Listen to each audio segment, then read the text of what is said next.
दोस्तों जल्दी से आ जाइए और आज की एक बेहतरीन सी क्लास यहाँ पर हम स्टार्ट करेंगे आप लोगों के लिए। जैसा कि मैंने आपको बताया था, बहुत जल्दी आप लोगों की लाइव क्लास स्टार्ट होने वाली है और वो दिन आ चुका है जहाँ पर हम आपको लाइव स्टडी कराने वाले हैं। जैसे कि मैं आपको बता दूं कि ये क्लासेस 12th के जितने भी स्टूडेंट्स हैं, हिंदी माध्यम के जितने भी विद्यार्थी हैं, यूपी बोर्ड के, बिहार बोर्ड के या एमपी बोर्ड के, उन सभी के टॉपिक्स लगभग सेम है। थोड़ा बहुत डिफरेंस होता है तीनों बोर्ड में, वो डिफरेंस भी मैं आपको बता दूंगा कि पेपर के पैटर्न में क्या क्या चेंजेस हुए इस बार बिहार के, उसके लिए मैं अलग से वीडियो बता दूंगा, है ना। तो आज फिलहाल मैं टॉपिक की स्टार्ट करूंगा। यहाँ पर चैप्टर नंबर 1 आपका कंप्लीट हो चुका है। जो 2-3 वीडियोस रिकॉर्डेड हैं उनको भी देख लेंगे आप, जैसे कि लेक्चर नंबर 22, 23 वो 1-2 दिन में अपलोड हो जाएगा। तो चैप्टर नंबर 1 आपका कंप्लीट हो जाएगा विद न्यूमेरिकल, ठीक है। और आप जानते हैं कि न्यूमेरिकल के लिए भी हमने एक बेहतरीन सी ट्रिक आप लोगों के लिए बनाई है। ट्रिक वाइज मैंने आपको क्वेश्चंस कराए हैं, यानी कि मेरा टारगेट है 90+, यानी कि एक ट्रिक से करेंगे हम कम से कम 20 से 25 क्वेश्चन को सोल्व, ठीक है। तो एक ट्रिक और 20 क्वेश्चनों का खात्मा हम लोग यहाँ पर करेंगे। चलिए जल्दी से आप लोग लाइव आ जाइए और हम बहुत जल्दी से फिर चीजें स्टार्ट करते हैं। एक एक करके देख लेता हूं मैं कौन कौन बच्चे लाइव आ चुके हैं।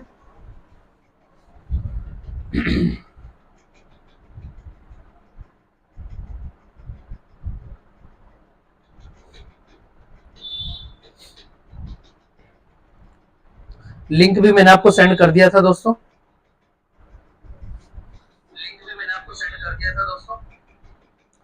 चलिए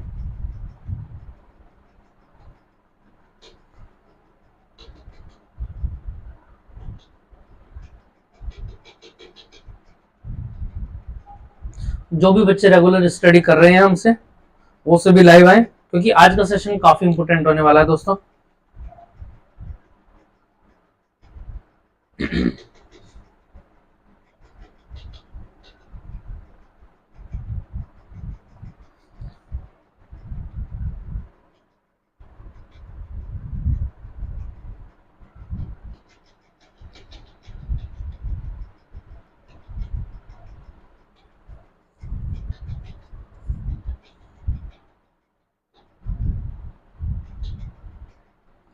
जल्दी से आ जाइए सभी बच्चे, फिर हम स्टार्ट करते हैं अपने आज के टॉपिक को।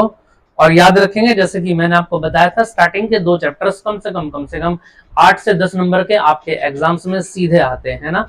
चाहे वो ऑब्जेक्टिव बेस पर आए या वेरी शॉर्ट, या फिर उनमें से 3 नंबर का न्यूमेरिकल जरूर परीक्षा में हर बार पूछा गया था, और लास्ट बार भी क्वेश्चन इसी यूनिट में से पूछा गया था, ठीक है। जैसे कि मैंने आपको टाइप के क्वेश्चन कराए थे, स्क्वायर वाले, है ना, वर्ग के केंद्र पर, समबाहु त्रिभुज के केंद्र पर, उसी तरीके के सारे क्वेश्चंस आप इस विभव के अंदर भी यहां पर पढ़ेंगे। तो आप जल्दी से लाइव आ जाइए। और आज हमारी पहली लाइव है इस सेशन की।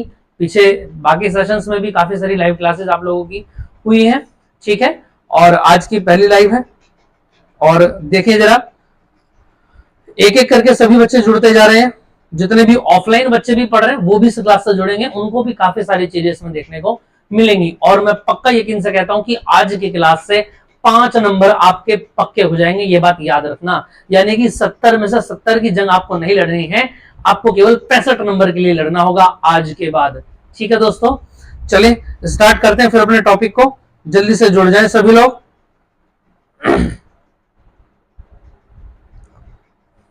चलिए स्क्रीनशॉट मैं आपको देता रहूंगा, वहां से आप स्क्रीनशॉट लेते रहेंगे, ठीक है, और वहां से चीजों को नोट करेंगे, ठीक। चलिए जल्दी से आ जाइए, एक एक करके अपनी क्लासेस को स्टार्ट करते हैं। फिर स्क्रीन क्लियर है?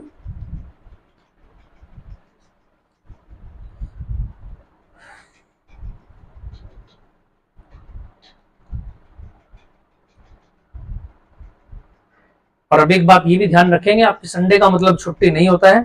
अब 12th है, आप जानते हैं, मई आपका चल रहा है, ठीक है।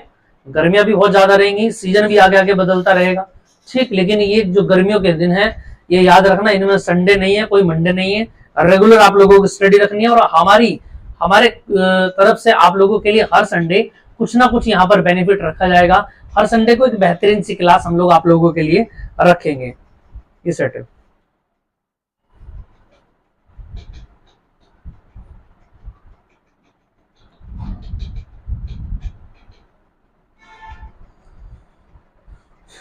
चलिए, कैलाश कुमार ये लास्ट क्लासेस में हमसे पढ़े थे बच्चे, और ये भी यहाँ पर जुड़ रहे हैं।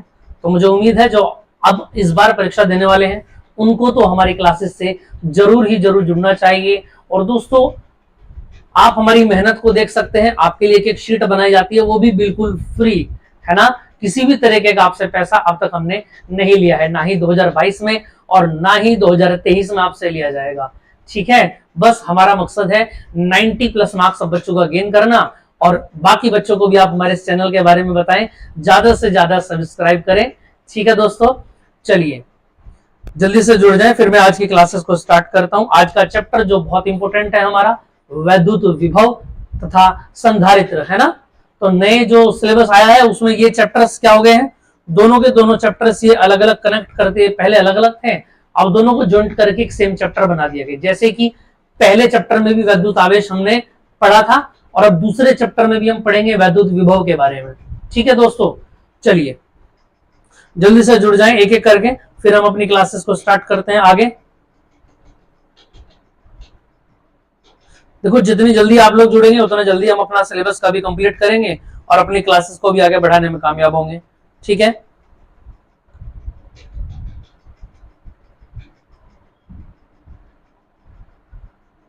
लिंक जिसको नहीं मिला है वो लिंक को मैं बता रहा हूं, अभी लिंक भी मैंने सेंड कर दिया। वैसे तो जो ग्रुप हमारा है व्हाट्सएप वाला यूट्यूब का, वहां पर मैंने ये ग्रुप, ये वीडियो मैंने सेंड कर दिया है। ठीक है, वहां से आप लोग इसको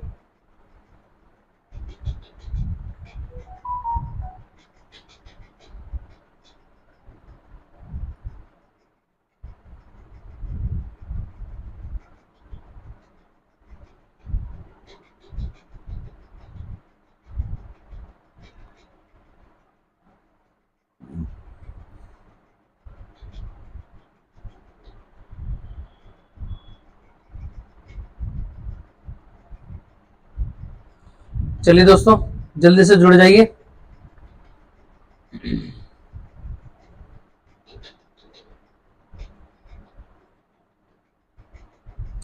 और ऐसा समझ लीजिए कि बस मदर्स डे पर हमारा आप लोगों के लिए पहला तोहफा है, और पूरे साल में ऐसे बहुत सारे आपको उपहार मिलते रहेंगे हमारी ओर से, और बिल्कुल फ्री। ठीक है, पैसे की हम कोई बात आप लोगों से नहीं करेंगे, बस हमारी एक ही विनती है, ज्यादा से ज्यादा बच्चों तक हमारे इस चैनल को पहुंचाएं।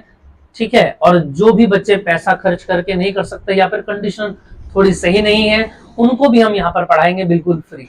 ठीक है, चलिए अच्छा, थोड़ा सा मैं आपको बता देता हूँ, लास्ट क्लास में जो हमने पढ़ा था वैद्युत क्षेत्र, है ना, उससे रिलेटेड कुछ बातें अगर हम नोट करें तो उसमें क्या क्या था कि वैद्युत क्षेत्र को हम कैसे रिलेट करते थे। अगर मैं बात करूं, देखेंगे जरा आप, अगर हम बात करते हैं वैद्युत क्षेत्र की, यानी कि इलेक्ट्रिक फील्ड, ये डिनोट होता है वेक्टर ई से, और हमको एक बात पता है कि ये कैसी राशि है, सदिश राशि है। यानी कहने का मतलब ये हुआ कि जितने भी क्वेश्चंस हमने सॉल्व किए थे वहां पर ई की वैल्यू के साथ साथ, यानी मान के साथ साथ, जिसको आप परिमाण भी बोलते हैं, वहां दिशा की भी आपको जरूरत पड़ेगी। जैसे कि जहां पर भी हमें परिणामी निकालना होता था 2 तीव्रताओं या 4 तीव्रताओं में से, वहां पर हम डायरेक्शन निकालते थे। लेकिन आज का जो टॉपिक है उसमें क्या होगा दोस्तों, देखेंगे जरा, उसके बारे में अगर हम बात करें तो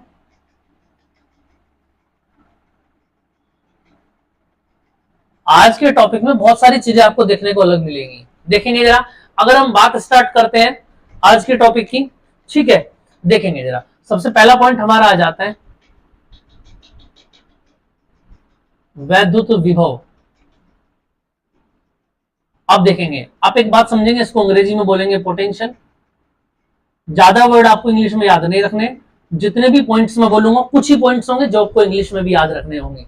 ठीक है, चलिए दोस्तों बात करते हैं, अगर हम बात करें वैद्युत विभव की, तो देखिए जरा ध्यान से, वैद्युत विभव होता क्या है। अगर हम बात करें, देखेंगे जरा आप यहां से एक बात नोट करके देखो, एक बात समझेंगे आप, ये जितने भी टॉपिक हमने पढ़े हैं, वैद्युत क्षेत्र, वैद्युत बल, वैद्युत विभव, और एक पॉइंट मैं आपको और पढ़ाऊंगा जिसको हम बोलेंगे विभवांतर, चौथा पॉइंट होगा।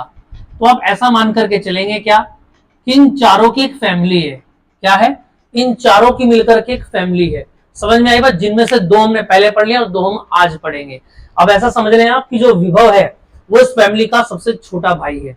समझ में आई बात, और विभवांतर क्या होगा, इसका बड़ा भाई है। यानी कहने का मतलब यहां से ये होगा, अगर हम बात करें विभव के बारे में, तो देखो अगर मैं फॉर्मूले से बात को करता हूं, अगर मैं फॉर्मूले से बात को स्टार्ट करता हूं तो देखेंगे ध्यान से, सबसे पहले आपको फॉर्मूला ध्यान रखना है। V इक्वल टू क्या होता है, अगर मैं बात करूं W अपॉन Q। आपको बस ये फॉर्मूला याद रखना है, मेरी बात समझ में आ पा रही है?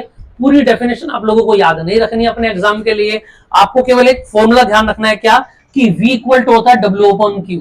अगर मैं W की बात करूं तो W होता है वर्क यानी कि कार्य, और Q हमने पढ़ा है आवेश। यानी कहने का मतलब क्या होगा, अब ध्यान से समझेंगे आप, V जो है वो बराबर है किसके, W के। समझ में आ रही है बात?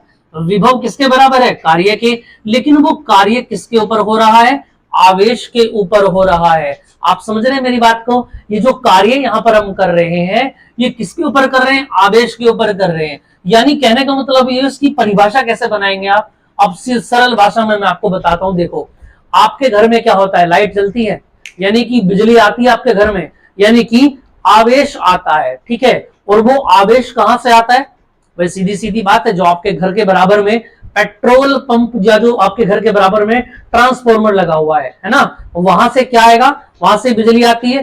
यानी कहने का मतलब ये है, देखेंगे सुनेंगे ध्यान से आप इस बात को, देखेंगे जरा इसको, अगर मैं लिखूं यहां पर, वैद्युत क्षेत्र के भीतर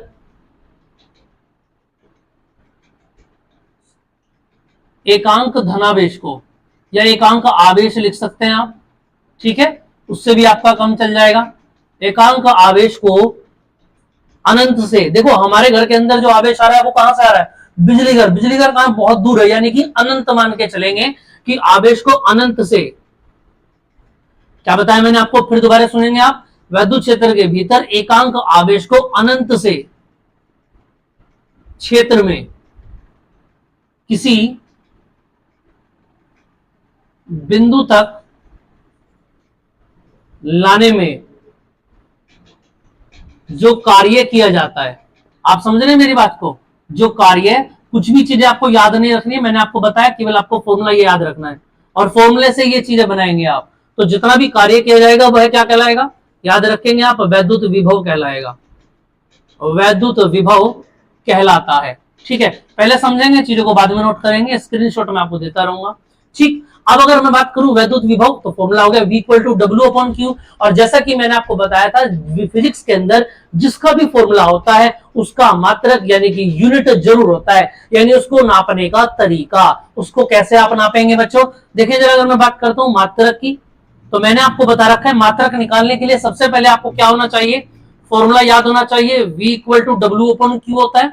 W की अगर मैं बात करूं तो W क्या है, कार्य, और कार्य का मात्रक क्या होता है, जूल होता है, आप सभी लोग जानते हैं ये बात। और Q का आवेश, Q का आवेश होता है, इसका मात्रक क्या होता है, कुलाम, यानी कि कुलाम्ब में हम इसको मेजर करते हैं। यानी कि विभव का फॉर्मूला क्या हो गया, जूल बटे कुलाम। और याद रखना इसी का नाम क्या होता है, वोल्ट होता है। क्या होता है, इसी का नाम वोल्ट। अब आप याद रखेंगे 2012 और 13 में एक क्वेश्चन पूछा गया, क्या सवाल पूछा गया, वहां पर एक छोटा सा सवाल पूछा गया, और सवाल का नाम यह था,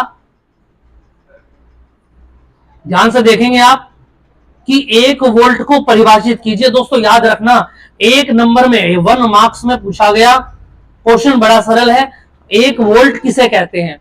अब ऐसे सवाल आप लोगों के सामने पूछे जा सकते हैं क्वेश्चन के अंदर, एग्जाम पेपर में कुछ भी बोल देगा वो, और आगे लिखेगा 1, यहां याद रखना हमेशा 1 ही रहेगा। अब ऐसे सवाल को आप क्या करेंगे, देखो एग्जाम में जब भी ऐसा कोई क्वेश्चन आएगा, समझ में आ रही है बात, जब भी ऐसा कोई क्वेश्चन आएगा जिसमें यूनिट दी जाएगी और आगे 1 लिखा रहेगा, है ना, तो आप लोगों को बिल्कुल भी पैनिक नहीं होना है, और सीधी सीधी एक बात याद रखनी है, क्या, इस 1 को तो भूल जाओ, और ये जो वोल्ट लिखा हुआ है सबसे पहले आप याद करेंगे कि ये वोल्ट किसका मात्रक है। वो दोस्तों देखना जरा, अभी अभी मैंने आपको बताया कि वोल्ट किसका मात्रक है, देखें जरा, V का मात्रक है, तो सबसे पहले V बराबर लिखेंगे आप W अपॉन Q। इतनी बात समझ रहे हैं आप लोग, चले जी। V का मतलब क्या हो जाता है, देखो जरा भाई, V की जगह तो आप वोल्ट लिखोगे, सीधी सी बात है, W की जगह क्या लिखोगे, जूल, और Q की जगह क्या लिखोगे, कुलाम। लेकिन आपको वोल्ट नहीं बताना, आपको बताना है 1 वोल्ट। तो 1 अगर किसी को भिन्न के रूप में लिखना हो तो सबसे अच्छा तरीका क्या है, ऊपर भी 1 लिख दो और नीचे भी 1 लिख दो, ये लो जी हमारी हो गई बल्ले बल्ले। समझ में आ रही है बात। अब देखो एक ही ट्रिक से आपके काफी सारे क्वेश्चन सोल्व हो गए हैं। समझ में आई बात। आज ही मैं आपको एक नई क्वांटिटी फेरेड के बारे में बताऊंगा। जी हाँ, फेरेड के बारे में बताऊंगा। वहां पर भी ये सवाल फिर दोबारा से आने वाला है कि एक फेरेड क्या होता है। समझ में आई बात। तो जैसे हमने 1 वोल्ट को पढ़ा, ऐसे ही एक 4 फेरेड को पढ़ेंगे हम। ठीक है, चलो पहले इसको क्लियर कर लेते हैं। अब अगर मैं इसकी परिभाषा आप लोगों से पूछूं कि इसकी परिभाषा क्या होती है, तो आप लोग क्या बताएंगे कि इसकी परिभाषा क्या है। देखो जी, अब सीधी सीधी सवाल आपसे पूछा जा रहा है कि 1 वोल्ट क्या होता है ना, या 1 वोल्ट को समझाइए। तो कहने का मतलब यह है, देखो हमको कार्य इस बार कितना करना है, 1 जूल। समझ में आई बात। और आवेश कितना है, 1 कूलम्ब। यानी इसके परिभाषा कैसे बनाएंगे, बनानी इसके आधार पर ही है, जैसे आपने पहले वाली बनाई है। यानी कहने का मतलब ये हुआ, क्या परिभाषा कैसे बनाएंगे, बनानी इसके आधार पर ही है। देखो यार, यदि इसको ऐसे लिखेंगे आप, यदि 1 कूलम्ब, देखो यार, यदि आवेश को ऐसे लिखेंगे आप, यदि अनंत से देखो यदि आवेश को ऐसे लिखेंगे वैद्युत क्षेत्र के भीतर, बिल्कुल ऊपर वाले की तरफ, कुछ भी अलग मैं यहाँ पर नहीं लिख रहा हूँ, यदि अनंत से लेके आना है, लेकिन इस बार आवेश क्या है, याद रखना क्यों नहीं है, 1 कूलम्ब है। यदि 1 कूलम्ब आवेश को अनंत से वैद्युत क्षेत्र के भीतर लाने में यदि 1 जूल कार्य क्षेत्र के भीतर लाने में यदि 1 जूल कार्य किया जाता है ना, तो क्या बताएंगे आप, तो 1 जूल कार्य चालक का जो विभव है वो क्या कहलाएगा आप लोगों को, 1 वोल्ट कहलाएगा। तो 1 वोल्ट कहलाएगा। इतनी बात आपको क्लियर समझ में आ पा रही है। पहले समझने की कोशिश करें, लिखे हुए नोट्स भी आपको मिल जाएंगे। समझ में आई बात, इसमें कोई दिक्कत वाली बात नहीं है। और जितने भी बच्चे देख रहे हैं, मैं सभी से रिक्वेस्ट करता हूँ हाथ जोड़ करके आप लोगों से कि इस वीडियो को शेयर करें अभी के अभी। जो भी आप चला रहे हैं, व्हाट्सएप, फेसबुक, अड़गम सड़गम जितनी भी चीजें आपके फोन में है, उन सभी पर इसको शेयर जरूर कर दें। जितने भी आपके रिश्तेदार हैं, जो पढ़े हुए हैं, जो नहीं पढ़े, सबको भेजें। मैं आपसे एक ही चीज मांग रहा हूँ दोस्तों, इसके अलावा मैंने दूसरी चीज आपसे कुछ नहीं मांगी। आपके एक शेयर से ही समझ में आ रही है बात, क्योंकि देखो आप लोग जितना हमको सपोर्ट करेंगे, हम उतना ज्यादा इंक्रीज कर पाएंगे अपनी क्वालिटी में। ठीक है, अपने कंटेंट में हर चीज के ऊपर हम काम करने के लिए तैयार हैं, लेकिन हमारा मोटिवेशन आप लोगों का शेयर है। तो जितना अच्छा आप कनेक्ट हमको कर पाएंगे लोगों से, ठीक है, अपने सोशल मीडिया पर, उतनी ही ज्यादा अच्छी अच्छी चीजें हम आपको अच्छी बढ़िया क्वालिटी में चीजें करा पाएंगे। ठीक है, चलिए तो अब यहाँ से ध्यान रखेंगे आप लोग क्या, कि ये विभव आपको समझ में आ गया, 1 वोल्ट भी आपको क्लियर हो गया होगा कि 1 वोल्ट क्या होता है। ठीक है, चलो इससे आगे की मैं बात करता हूँ दोस्तों। अब यहाँ से 1 वोल्ट क्लियर हो गया। अब देखो ये फैमिली का छोटा भाई है। ठीक है, जितने भी बच्चे हमसे जुड़ रहे हैं और सभी को बहुत बहुत धन्यवाद। बस सभी को जो है आप लोग शेयर करें, ज्यादा से ज्यादा शेयर करें सभी को। ठीक है, समझ में आई बात। अब यहाँ से आगे देखिए, अगर मैं बात करूँ, देखिए जरा कि वोल्ट समझ में आ गया आपको, यानी कि अनंत से अगर आपको किसी आवेश को लेकर के आना है, तो जितना भी कार्य होगा वही क्या कहलाएगा, वोल्ट कहलाएगा। चलिए अब पढ़ते हैं इनके दूसरे भाई को, और दूसरे भाई का नाम क्या है, पोटेंशियल है। देखो इसको अंग्रेजी में इसको बोलते हैं पोटेंशियल, और इसको बोलते हैं, याद रखना, पोटेंशियल डिफरेंस। पहले समझ लें आप लोग, इसकी पीडीएफ भी आपको मिल जाएगी, कोई दिक्कत वाली बात नहीं। मैं फिर बता रहा हूं, पीडीएफ ग्रुप पे मिलेगी बाद में, क्लास के बाद। ठीक है, तो लिखें, नहीं लिखेंगे तब भी कोई दिक्कत नहीं है, आप मजे में चीजों को समझे। तो इसको पीडी भी बोल देते हैं। अब देखो एक बात आपको समझ में आ रही होगी क्या, इसका अगर मैं संधि विच्छेद करूं, हिंदी तो आप लोग पढ़ते होंगे, अगर आप विभवांतर का संधि विच्छेद करेंगे तो क्या आएगा, देखो विभव और यहां आ गया अंतर। यानी कहने का मतलब ये हुआ कि विभव में जो अंतर होगा, now the difference in potential is also called PD. और पीडी क्या है आप लोगों का, विभवांतर है। यानी याद रखना क्या, इसको परिभाषा को कैसे लिखेंगे, वैद्युत क्षेत्र के भीतर, वैद्युत क्षेत्र के भीतर किन्हीं 2 बिंदुओं के बीच विभवांतर, 2 बिंदुओं पर जो विभवांतर होगा, 2 बिंदुओं के बीच विभव, ऐसे लिखो, विभव के अंतर को क्या बोलते हैं, याद रखेंगे आप, विभवांतर कहते हैं। अब एक बात समझेंगे आप क्या, देखो ऐसे क्लियर करता हूं मैं। जैसे कि एक वैद्युत क्षेत्र है आप लोगों के पास, ये ए बिंदु है और ये बिंदु है बी। देखो एक बात समझ में आ रही है, पहले क्या हो रहा था कि आवेश कहां से आ रहा था, बहुत दूर से, ट्रांसफार्मर से आपके घर के अंदर बिजली आ रही थी, यानी अनंत से आ रहा है विद्युत क्षेत्र के भीतर। लेकिन यहां पर क्या हो रहा है, यहां पर दोनों बिंदु आप लोगों के सामने हैं, यानी आपके घर के अंदर ही बात चल रही है। जैसे कि आप देखते होंगे आपको पंखा चलाना है, तो पंखा चलाने के लिए आपको क्या करना पड़ता है, बोर्ड पर से स्विच ऑन करना पड़ता है। तो स्विच ऑन जहां से हुआ, यानी आवेश कहां से चला, बोर्ड में से, और कहां तक गया, फैन तक गया। तो दोनों बिंदु आपके सामने हैं, जिससे आवेश चला यानी कि ए, और जहां पर आवेश पहुंचा यानी कि बी। तो याद रखना क्या बताया मैंने, दो बिंदुओं के बीच जो विभव होंगे, एक विभव ए के ऊपर होगा और एक विभव बी के ऊपर होगा, जिसको मैं बोलूंगा वीबी। और इन दोनों के अंतर को आप क्या बोलेंगे, अगर मैं बात करूं विभवांतर बोलेंगे। यानी कि याद रखना, अब यहां से बच्चे गड़बड़ी करते थे न्यूमेरिकल में, क्या, देखो यहां से ध्यान रखेंगे आप, फॉर्मूला होता है डेल्टा वी बराबर, फॉर्मूला यही रहेगा W/Q। अब आप बोलेंगे भैया जी फॉर्मूला तो सेम है, यहां पर भी W/Q था और यहां पर भी W/Q था, तो दोनों में अंतर क्या है। देखो बेटा जी अंतर है डेल्टा का, और डेल्टा का मतलब होता है डिफरेंस। अब एक बात यहां से आप नोट करेंगे, कई सारे बच्चे और कुछ किताबों में भी गलत बातें भरी हुई हैं, मैं दोनों को क्लियर करता हूं। बच्चे क्या करते हैं कि जब ए से चले और बी पर पहुंचे, अब यहां पर हमें अंतर दिखाना है, क्या दिखाना है, यहां पर डिफरेंस दिखाना है। तो बच्चे क्या करते हैं, जहां से चले और जहां तक गए दोनों को घटा देते हैं। लेकिन किसको पहले रखना है, अगर हम बात करें तो याद रखना, देखो जिस बिंदु पर हम जाते हैं ना, जिस बिंदु पर पहुंचते हैं उसका विभव पहले आता है माइनस, और जहां से हम चले थे उसका विभव बाद में आता है। ये बात याद रखना, क्लियर बात समझ में आ गई। जहां पर हमें पहुंचना है यानी लास्ट पॉइंट जो होगा हमारा फाइनल पॉइंट, उसका विभव पहले रखेंगे और इनिशियल पॉइंट का विभव बाद में रखा जाएगा। अगर मैं मात्रक की बात करूं तो सेम हो जाता है, ऊपर क्या आएगा जूल, नीचे कुलाम, तो जूल बटे कुलाम क्या हो जाता है, वोल्ट हो जाता है। आई बात समझ में कि नहीं, दोनों बातें सेम है। और याद रखना दोनों ही कैसी राशि होती हैं, अदिश राशि होती हैं। कैसी राशियां होती हैं, अदिश राशियां। क्लियर बात समझ में आ रही है, जिसको हम बोलते हैं स्केलर। अब स्केलर राशि होने का मतलब क्या क्या है, यानी कि यहां पर हमें क्या होगा, दिशा की कोई आवश्यकता नहीं होगी।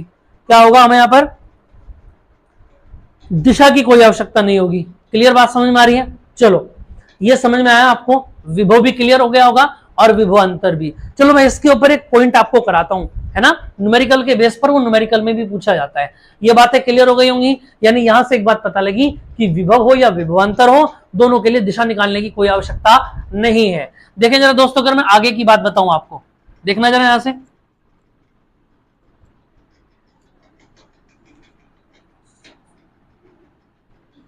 चलो इसको नोट करना चाहे नोट कर सकते हैं, बाकी तो आप पीडीएफ मिल जाएगी, ठीक है, वहां से आपको चीजें सारी मिल जाएंगी। अब देखें जरा आगे,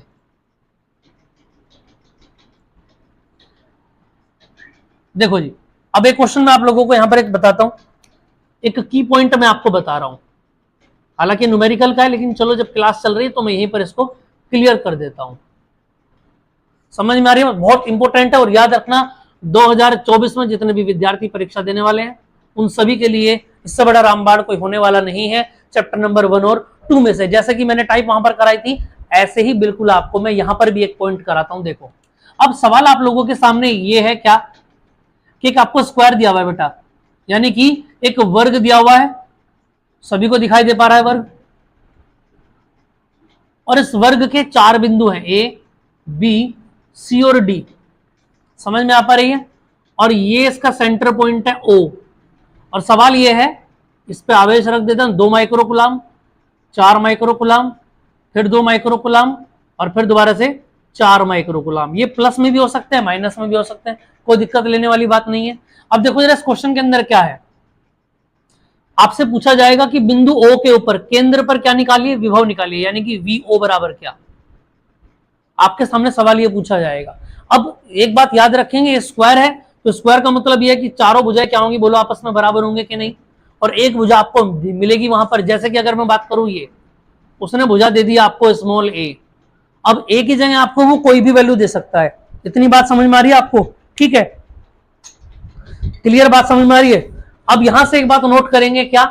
देखो, सबसे पहले ऐसे सवालों में आपको सबसे पहली बात यह है कि आपको आकृति का बहुत ध्यान रखना है। वर्ग है कि आयत है? अगर आयत है तो दोस्तों याद रखना लंबाई और चौड़ाई दोनों आपको पता होनी चाहिए, वरना आप क्वेश्चन को सोल्व नहीं कर सकते। ठीक है, अब अगर वर्ग की बात है तो देखो जरा, ये ए है तो ये भी ए होगा। समझ रहे हैं आप बात को? ये भी क्या होगा? ए होगा।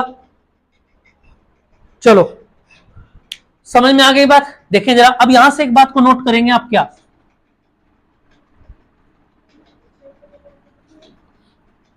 देखो जी, जो क्वेश्चन, जिन्होंने क्वेश्चन कर सकते हो जल्दी से क्वेश्चन करके आंसर बताएं, जल्दी से कमेंट कर दे।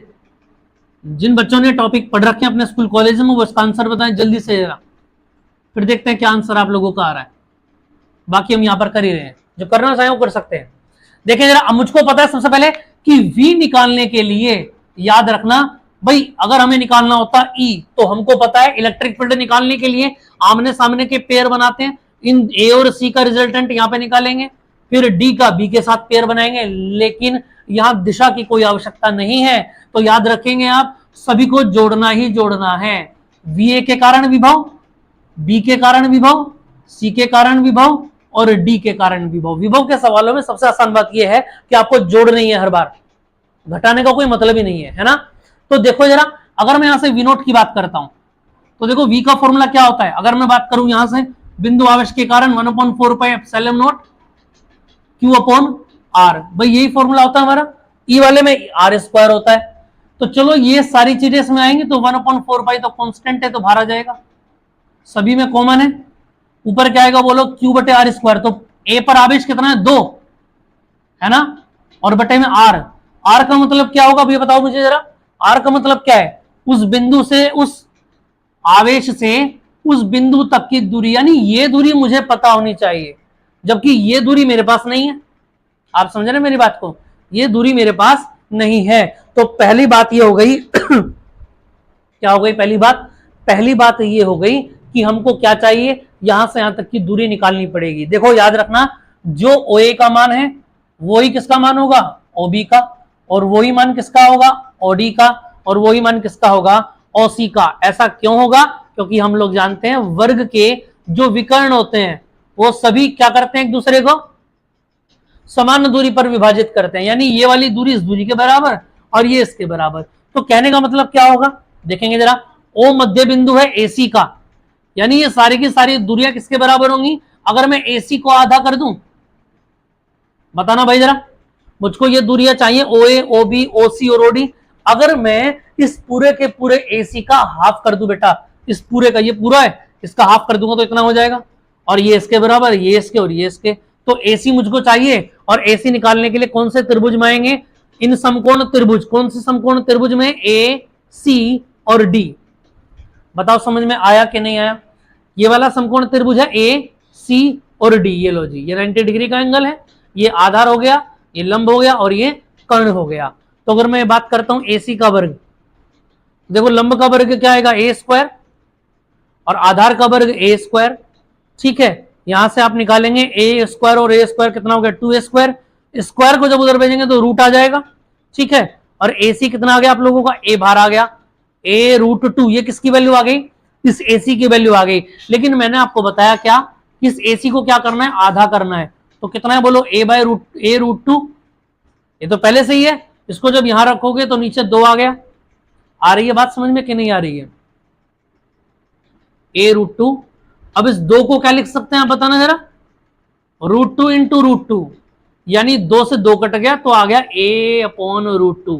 ये बात किस किस को समझ में नहीं आई जल्दी से कमेंट करें। ये जो दूरी हमने निकाली है, ये जिसको भी समझ में नहीं आई है, जिसने पहले की वीडियोस देखी हैं उसको तो क्लियर होगा, और जिसको नहीं आई है समझ में जल्दी से बताएं, फिर इसको हम दोबारा से एक बार आपको बताएंगे। ठीक है, और दोस्तों याद रखना, ऐसा क्वेश्चन एग्जाम में पक्का आएगा। ठीक है, चाहे तो वो E के लिए आ जाए, चाहे वो B के लिए आ जाए। V वाले क्वेश्चन थोड़े से आसान हो जाते हैं, ये बात याद रखना। और ये कारण है कि एग्जाम हॉल में अगर V का क्वेश्चन आ जाए है तो आपके चेहरे की मुस्कान थोड़ी बढ़ जाती है। क्यों? क्योंकि अपन लोगों को पता है कि डायरेक्शन अपन को चाहिए नहीं, हमको क्या करना है? डायरेक्ट वैल्यू उठानी है और जोड़ना है ना। अच्छा, एक बात और ध्यान रखेंगे, Q अगर आपके पास माइनस का है तो यहां पर माइनस का ही आप पुट करेंगे। क्लियर बात समझ में आ रही है? चलिए जरा देखेंगे जरा आगे की। अगर मैं बात करूं कुछ क्वेश्चन इससे आगे मैं सोल्व कराता हूं। ये कितना आ गया आपके पास a/√2। अब देखो जरा q बटे क्या आ रहा है, इसका आएगा 1/4 क्यू। क्यू कितना है 2। 10⁻⁻6 भी कर देंगे क्योंकि माइक्रो हटाना पड़ेगा आपको। और नीचे कितना आ जाएगा r यानी कि a/√2। ऐसे दूसरे क्वेश्चन पर आ जाते हैं, बोलो 4 माइक्रो कूलम यानी कि माइक्रो कटेगा a/√2। फिर उसके बाद आ जाता है नेक्स्ट 2 माइक्रो कूलम। माइक्रो हटाने के लिए याद रखना किससे मल्टीप्लाई करेंगे, -6 से, ठीक है। और याद रखेंगे माइक्रो है तो 10⁻⁻6 से मल्टीप्लाई करेंगे, मेगा है तो 10⁻+6। याद रखना अगर यही क्वेश्चन आपको 2 माइक्रो की जगह से मिल जाए 2 मेगा कुलाम, इस 2m का मतलब याद रखना 2 मिलियन नहीं होता है। समझ में आ रही है बात या नहीं? यानी अगर ये m बड़ा हो गया तो ये मेगा है। समझ में आ रही है बात या नहीं? यानी कि मेगा का मतलब है माइक्रो का बड़ा भैया, यानी 10⁻+6 में चढ़ेगी। चलो अब देखें जरा आगे की। अगर मैं बात करूं यहां पर आ जाता है 4 × 10⁻⁻6 a/√2। क्लियर है? सभी को उठा के जोड़ देते हैं। हमको पता है 1/4πε0 क्या होता है, समानुपाती नियतांक, और जिसकी वैल्यू होती है 9 × 10⁹। क्लियर बात समझ में आ रही है? देखो मेरा एक कंसेप्ट है, मैं आपको बता देता हूं कि आप एक दिन में भले एक हेडिंग पढ़ो लेकिन उसको ऐसा स्टडी करें कि अगले 6 महीने वो आपको याद रहे। और उसका रूटीन मैंने आपको बताया भी था, है ना। जितने भी आपके क्या होते हैं ऑड नंबर्स होते हैं उनमें रिवीजन करना स्टार्ट करें, 1 3 5 7 9। समझ में आई बात या नहीं? चलो क्लियर है? अब इसको आप उठा के ऐड कर देंगे। अगर मैं ऐड करने की बात कहूं तो देखना जरा, जो हर है वो तो ऐसा कैसे आ जाएगा 1/√2 इंटू, अच्छा 10⁻6 सभी में है तो बाहर ले लो, बचा कितना 2 4 2 4, सबको जोड़ दो, 4 और 4 8 और 2 10 और 2 12। क्लियर बात समझ में आ रही है? यानी इसको जब उठा के ऊपर ले जाओगे तो कितना होगा, देखें जरा यहां पर। अगर मैं यहां से बात करूंगा तो कितना आ जाएगा 9 × 12, इसको ऊपर ले जाओ, √2 ऊपर आ गया, ये a जुगा तू रहेगा, और 10⁻9 में 6 गया, कितना बचेगा 3 बचेगा। इसको आप सोल्व कर लेंगे। अब एग्जाम में आपको a की वैल्यू दी जाएगी, ये बात याद रखना। समझ में आई बात या नहीं? जरूर नहीं हर बार आपको a यहां पर दिया जाए। और ये क्या होगा आपका रिजल्टेंट होगा, रिजल्टेंट पोटेंशियल यहां पर आप लोगों का होगा। समझ में आई कि नहीं आई बात समझ में? इसको आप कॉपी करना चाहे तो कॉपी कर लें जल्दी से, फिर इससे आगे की टॉपिक में आपको बताता हूं। यहां तक किसी को भी कोई दिक्कत हो तो कमेंट करें जरा और बताएं मुझे।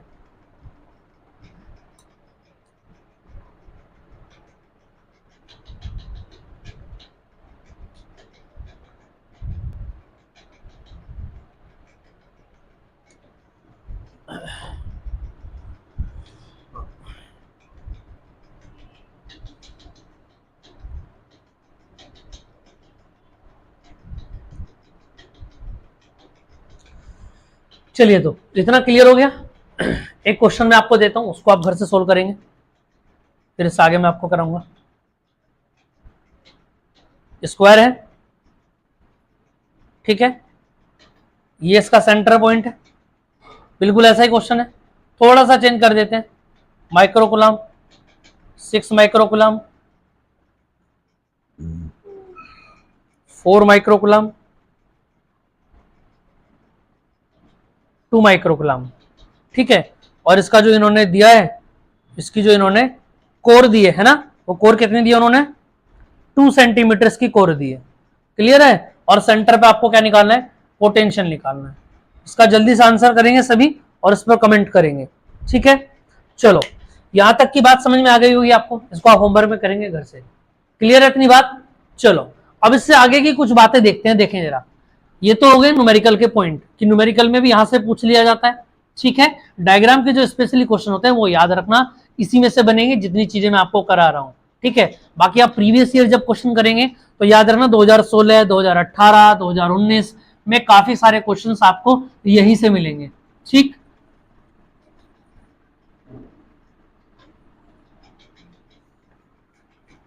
देखो अगर आपके स्कूल कॉलेजेस वगैरह में कुमार मित्तल या नगीन की बुक्स भी लगी हुई हैं, तो अगर उस बुक को भी आप उठाकर देखेंगे ना तो हर बुक के अंदर कम से कम हर चैप्टर में इलेक्ट्रिक फील्ड के भी और पोटेंशियल के भी 4 से 5 क्वेश्चन आप लोगों को मिलेंगे। ठीक, और जो लास्ट ईयर 5 इयर्स में कई बार पूछे गए। क्लियर बात समझ में आ पा रही है? चलिए अब इससे आगे की बात को स्टार्ट करते हैं। देखें जरा, ये आपको क्लियर हो गया होगा यहां तक का टॉपिक, सारी बातें समझ में आ गई होंगी। अब अगला पॉइंट हम क्या स्टार्ट करते हैं, देखेंगे जरा।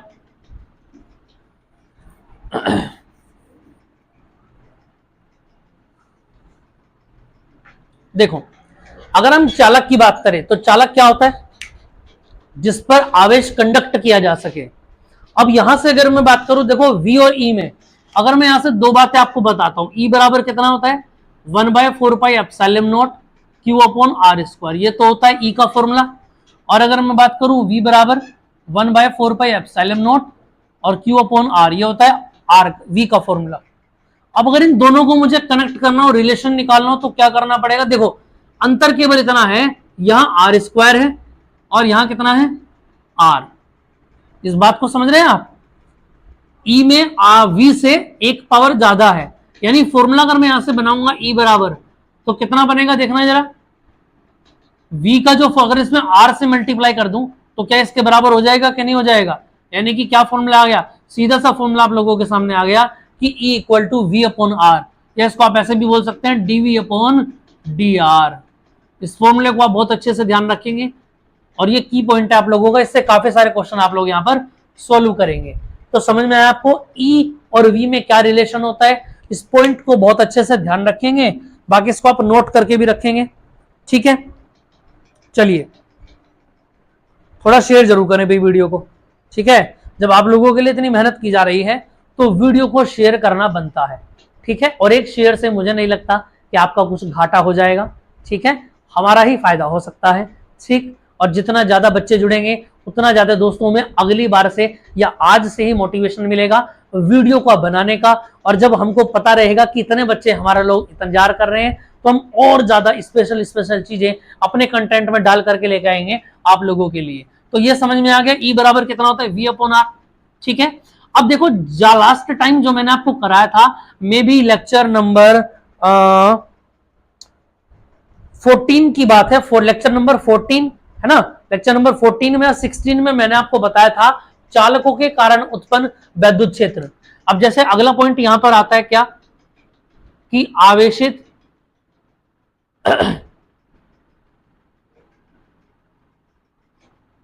सबसे पहले पॉइंट बनता है हमारा आवेशित खोखले गोले के कारण। आवेशित खोखले गोले के कारण क्या ज्ञात करना है आपको? वैद्युत विभव। समझ रहे हैं बात को? अब देखो मैं आपको फिर बताता हूं कि क्वेश्चन सोल्व करने से पहले आपको क्वेश्चन याद होना बहुत जरूरी है, तभी तो आप उस क्वेश्चन को रिलेट कर पाएंगे एग्जाम हॉल में बैठ के।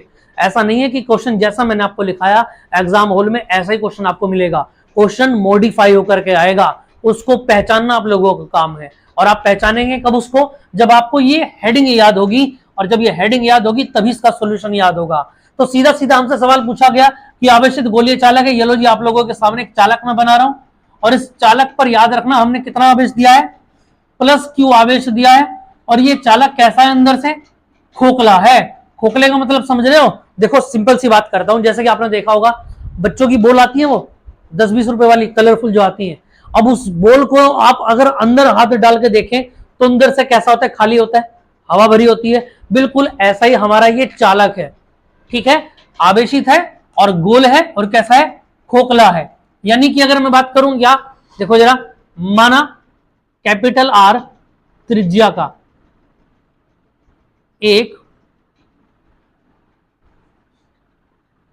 खोखला गोला है जिस पर +Q कूलाम आवेश दिया जाता है, ठीक है। और यह आवेश इसके संपूर्ण पृष्ठ पर क्या हो जाता है? फैल जाता है, ठीक। अब देखो जरा, अब यहां से मैं आपसे पूछूंगा क्या, किस गोले के कारण विभव बताइए। अब देखो दोस्तों, यहां से 3 पॉइंट बनेंगे क्या, कि एक तो वो आपसे पूछ सकता है इस गोले के बाहरी बिंदु पर, ठीक है, या फिर इस गोले के पृष्ठ पर, या फिर इस गोले के भीतर। तो यहां से केस आपके अलग अलग बनेंगे। केस फर्स्ट की अगर मैं बात कहता हूं तो केस फर्स्ट बनता है क्या? बाह्य बिंदु पर, बाह्य बिंदु पर। इस बात को आप नोट करेंगे कैसे, देखो जरा। अब बाह्य बिंदु ये P है आप लोगों के सामने, ठीक है। और इस देखो, अगर मैं इस त्रिज्या की बात करूं गोले की, तो गोले की खुद की त्रिज्या तो कैपिटल R हो गई, है ना। लेकिन इस P तक की दूरी क्या होगी यहां पर, इस P तक की दूरी है स्मॉल r। आ गई बात समझ में। और हमको पता है कि अगर हम इसके ऊपर गॉस की प्रमेय लगानी हो, क्या लगानी हो, गॉस की प्रमेय लगानी हो, तो सीधी सीधी बात यह है कि इसके ऊपर एक गॉसियन पृष्ठ आपको बनाना पड़ेगा, और यहां पर एक छोटा सा क्षेत्रफल आपको डीए लेना पड़ेगा, और ये डायरेक्शन दिखाएगा डीए की। क्लियर बात समझ में आ पा रही है। अभी अभी मैंने आप लोगों को बताया क्या, और इस केस का नाम क्या बनेगा, small are capital then greater than capital are. तो ये स्मॉल आर बड़ा है और कैपिटल आर छोटा है। तो यहां से एक बात नोट करेंगे आप, क्या हमको पता है V बराबर क्या होता है भाई, E बराबर क्या होता है बताना जरा, dV अपॉन dr। यही तो मैंने आपको बताया फॉर्मूला। हमको V निकालना है, क्या निकालना है, V। तो क्रॉस मल्टीप्लाई अगर हम यहां से करें तो कितना आ जाता है, dV बराबर E इंटू dr। इतनी बात समझ में आ रही है आप लोगों को। चलिए इससे आगे की अगर मैं बात को करूं, देखें जरा। अब देखो, इस आवेश के कारण बाह्य बिंदु पर वैद्युत क्षेत्र कितना होता है, मुझको पता है 1/4 पाई एप्सिलॉन नॉट कितना होता है, Q अपॉन R स्क्वायर, और इंटू dr झुका तू रहेगा। अब यहां से एक बात समझेंगे क्या, मैंने आपको बताया था कि अगर आपको किसी भी छोटे से ऑब्जेक्ट को बड़ा करना हो, क्या कहा मैंने, छोटे से बिंदु को बड़ा करना हो तो उसका समाकलन कर दो, क्या कर दो, समाकलन। ये dB कैसा है, इस छोटे से क्षेत्रफल के कारण उत्पन्न वैद्युत विभव। लेकिन हमको क्या करना है, हमें इस पूरे बड़ी आकृति के कारण निकालना है, यानी दोनों साइड का क्या ले लेंगे आप, इंटीग्रेशन ले लेंगे, समाकलन कर देंगे। और याद रखना समाकलन d से कट जाता है तो v बाहर आता है, और यहां पर क्या होता है, जितनी भी कांस्टेंट क्वांटिटी है सब बाहर आ जाएंगी, 1/4 पाई एप्सिलॉन नॉट, Q भी बाहर आ जाएगा, और अंदर बचेगा R स्क्वायर, इसको आप ऊपर ले जाएंगे R की पावर -2 इंटू dr। क्लियर है। इसको थोड़ा सा हम ठीक कर लेते हैं, देखें जरा, 1/4 पाई एप्सिलॉन नॉट Q, देखो R की पावर कितनी है, n है, और इंटीग्रेशन में हमको पता है क्या, कि जब भी इंटीग्रेशन करना पड़ता है x की पावर n का, तो x की पावर n में क्या होता है, एक ऊपर ऐड होता है और एक नीचे। इतनी बात क्लियर है। यानी यहां पर r की पावर जो है आपके पास, इसमें एक ऊपर ऐड करेंगे और एक नीचे ऐड करेंगे। क्लियर बात समझ में आ पा रही है, यहां तक कोई दिक्कत किसी को। देखें जरा अब इसको, यहां से अगर मैं v वैल्यू फाइंड करता हूं तो कितनी वैल्यू निकल के आएगी, 1/4 pi epsilon naught Q into, ये प्लस माइनस माइनस है, दो में से गया एक बाहर आ जाएगा, ठीक है। और यहां से बोलो कितना आएगा, R की पावर कितना आ गया, प्लस माइनस, दो में से गया एक आ गया माइनस का 1, इसको नीचे ले गए, तो यानी ये आ गया Q अपॉन R। समझ में आई कि नहीं आई बात, यहां तक की बात समझ में आ पा रही है। और ये किसकी वैल्यू आ जाती है, यही वैल्यू आ जाती है आप लोगों की V की वैल्यू। यहां तक कोई दिक्कत तो नहीं है किसी को। चलिए इसको कॉपी करना चाहे आप लोग कॉपी कर सकते हैं, ठीक।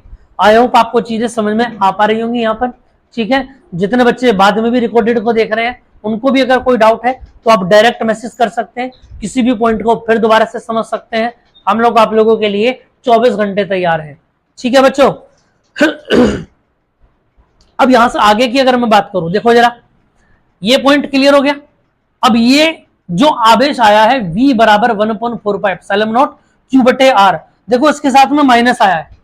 अब बहुत सारी बुक्स में आपको ये माइनस लगा हुआ मिलेगा।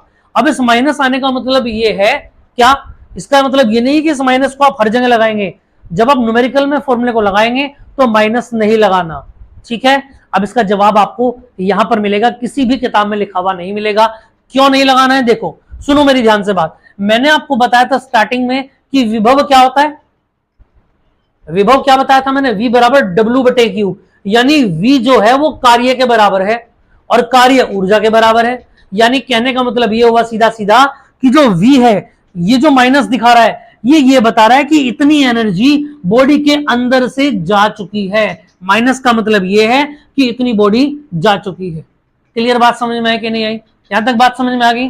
अब इसका दूसरा पॉइंट क्या बनेगा, देखो आउटर पॉइंट पर तो मैंने निकाल दिया, अब आउटर पॉइंट के बाद आएगा ऑन द सरफेस, यानी कि पृष्ठ के ऊपर। अगर मैं पृष्ठ के ऊपर की बात करूं तो यहां पर बनेगा K सेकंड, और अगर मैं बोलूं आपसे क्या, पृष्ठ पर यानी कि ऑन द सरफेस, और इससे हटा के अगर इस बिंदु पर आना हो तो क्या ये सब खत्म नहीं हो जाएगा, जल्दी से बताएं।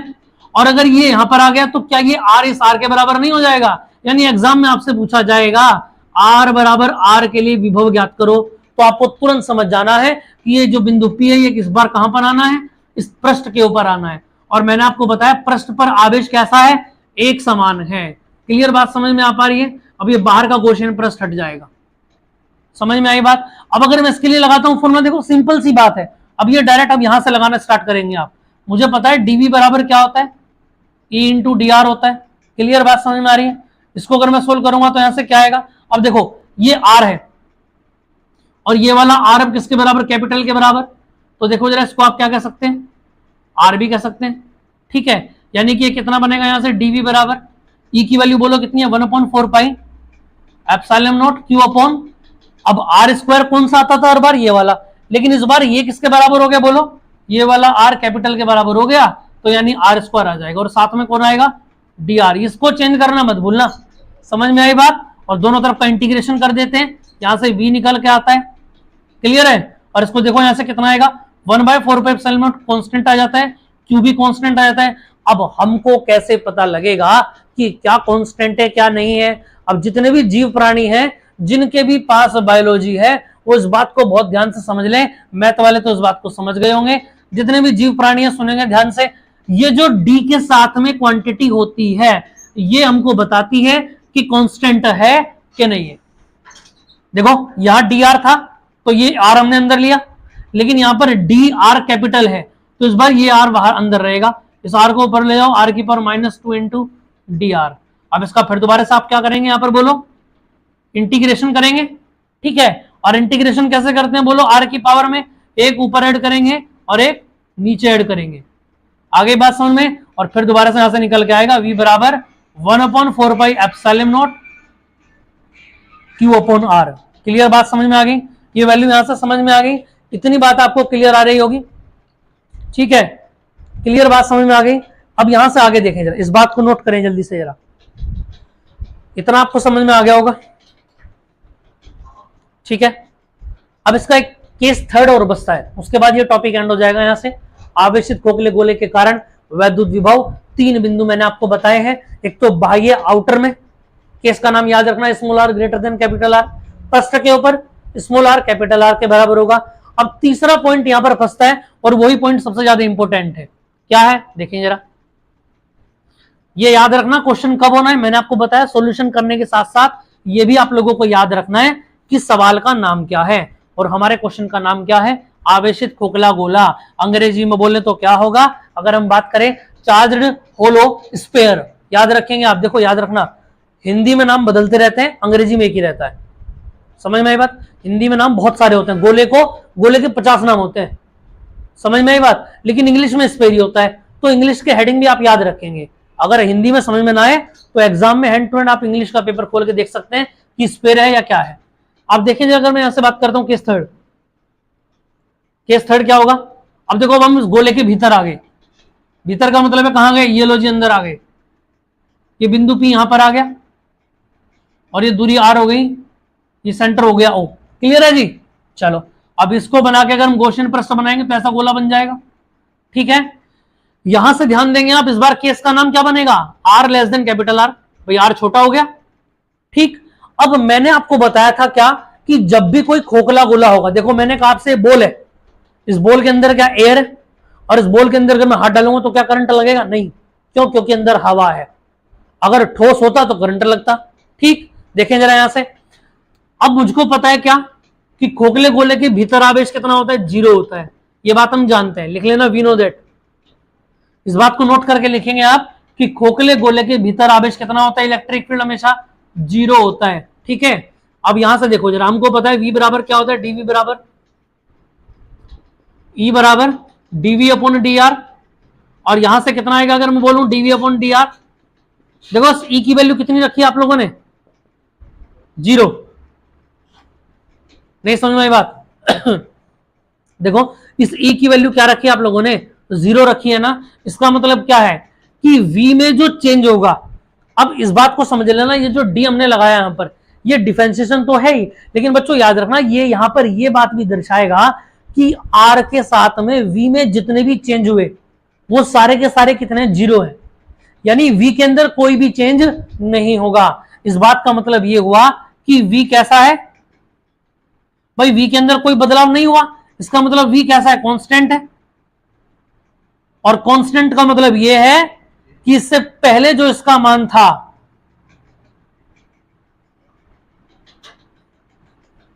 वो ही मान अब रहेगा। यानी यहां से आप सीधा सीधा एक बात लिख सकते हैं क्या, अतः इस बात को लिखना बहुत जरूरी है, खोखले गोले के पृष्ठ पर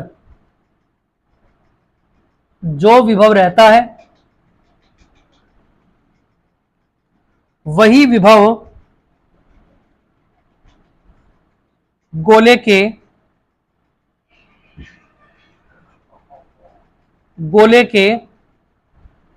भीतर भी होता है।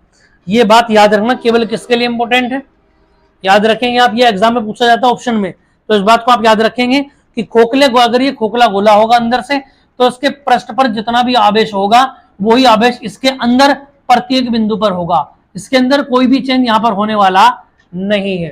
क्लियर बात समझ में आई। अब इसके बाद 2 पॉइंट और बनते हैं क्या, देखें जरा, एक तो हो गया आवेशित खोखला गोला, दूसरा बनता है कौन, आवेशित ही रहेगा लेकिन नाम थोड़ा चेंज हो जाएगा, आवेशित गोलीय चालक। आवेशित गोलीय चालक के कारण विभव निकालिए। देखो, आवेशित गोलीय चालक हो या फिर खोखला गोला हो, दोनों के लिए दोनों सेम ही होते हैं, डेरिवेशन जो होते हैं वो दोनों में सेम होते हैं, इस बात को नोट करके रखेंगे आप, ठीक है। तो यानी यहां से नीचे आप क्या लिख देंगे कि जितनी भी बातें हैं सारी की सारी कैसी हैं, पूर्ववत हैं। पूर्ववत का मतलब एज इट सेम। इससे पहले वाले में जितने भी केस हमने किए हैं वो ही सारे के सारे केस आवेशित गोलीय चालक में सेट हो जाएंगे। क्लियर बात समझ में आई। बचता है तीसरा, और तीसरे वाले में क्या बताया गया, देखो जरा, तीसरे वाले का नाम क्या है अगर हम बात करें, आवेशित गोलीय चालक के बाद खोखला गोला हो गया, गोलीय चालक हो गया, और तीसरा आता है अचालक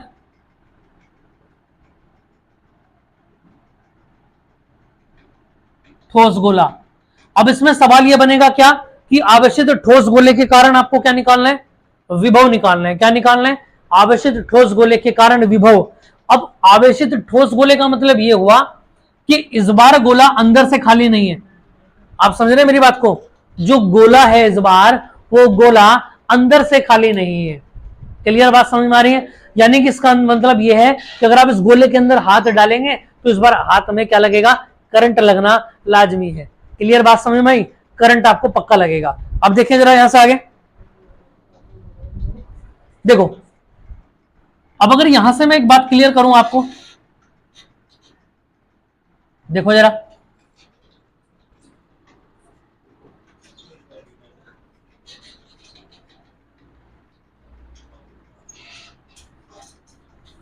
इतनी बात समझ में आ गई होगी आपको। अब देखो, जितने भी बच्चों ने केस फर्स्ट और केस सेकंड किए हैं वो इस बात को बहुत अच्छे से समझेंगे क्या कि अगर अचालक ठोस गोला आ जाए, भाई अचालक का मतलब ये है कि एक तो चार्ज को पकड़ेगा नहीं, और अंदर से कैसा है, ठोस है, यानी कि क्या है, इंसुलेटर बोलेंगे इसको, आप क्या बोलेंगे, इंसुलेटर, सॉलिड शेल, शेल भी बोलते हैं गोले को, याद रखना, स्पेल और स्पेयर और शेल दोनों सेम होते हैं। क्लियर बात समझ में आई। और यहां से देखें जरा आप, देखो केस फर्स्ट जो है और सेकंड जो है वो सेम होगा, पहले की तरह होगा सेम।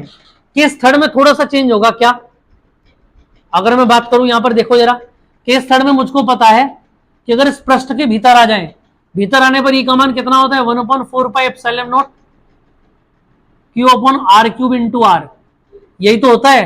लास्ट टाइम जो मैंने आपको कराया था वहां पर वैद्युत क्षेत्र कितना आया था दोस्तों, हमारा यही आया था, बिल्कुल क्या आया था कि equal to 1/4πε0 Q into r/r³, है ना।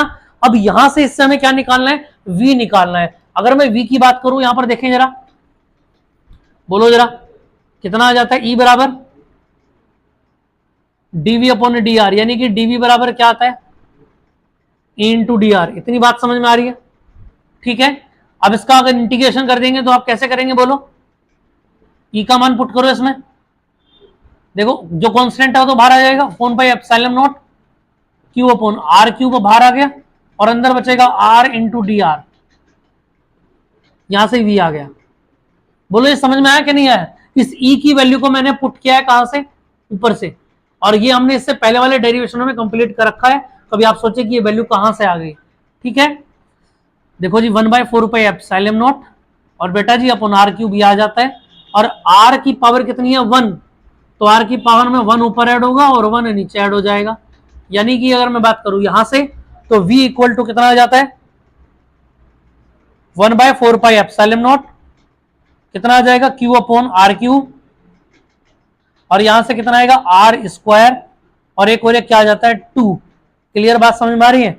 और यानी कि v इक्वल टू क्या आ गया 1/4 pi epsilon naught q into r square upon 2r cube. तो तीनों तरीके के टाइप के गोले आपने यहां पर कंप्लीट कर लिए हैं। जैसे कि अगर मैं बताऊं, एग्जाम में सबसे ज्यादा जो पूछा गया है वो ज्यादातर यही पॉइंट पूछा गया है जो कि मैंने आपको बताया है। तो 2024 के लिए अगर हम बात करें, इन तीनों में से सबसे इंपॉर्टेंट टॉपिक कौन सा होता है, तो याद रखेंगे आप अचालक। क्या रहेगा? अचालक ठोस गोला रहेगा सबसे इंपॉर्टेंट, और इसका भी केस नंबर 3, इसको आप नोट करके लिख लेंगे और इसको की पॉइंट में भी डाल देंगे। ठीक है, वीडियो को शेयर करते रहे। मैं फिर आपको बता रहा हूं, जितने भी विद्यार्थी हैं वीडियो को शेयर जरूर करें बेटा, और यही चीज हम आपसे मांगते हैं। इसके अलावा कोई दूसरी चीज आपसे ना मांगी है और ना ही कभी मांगेंगे। ठीक, जल्दी से ज्यादा शेयर करें इस सेशन को, जिससे कि और काफी बच्चे हमसे जुड़ पाए। चलिए जल्दी से जरा, कंप्लीट हो गया? ठीक है, इसका स्क्रीनशॉट ले लेंगे। बाकी आप 9634519461 पर मैसेज कर सकते हैं, व्हाट्सएप ग्रुप में जुड़ सकते हैं। वहां पर सारी की सारी शीट बेक रुपया खर्च करे बिना भी आपको सारी चीजें अवेलेबल वहां पर हो रही हैं। आपको कोई 1000-2000 की किताब, कोई नोट्स, कोई मॉडल कुछ नहीं खरीदना, सब कुछ आपको वहां पर फ्री में अवेलेबल हो रहा है। बस आप एक बार विश्वास करके देखिए। ठीक है, तो दोस्तों चलिए मिलते हैं फिर नेक्स्ट क्लास में, और जल्दी ही अगला लाइव सेशन रखा जाएगा। बाकी तो रिकॉर्डेड आपकी क्लासेस चल रही हैं, वहां पर आप अपने सिलेबस को कंप्लीट करेंगे। चलिए दोस्तों, जय हिंद, और आप सभी को हैप्पी मदर्स डे। जय हिंद।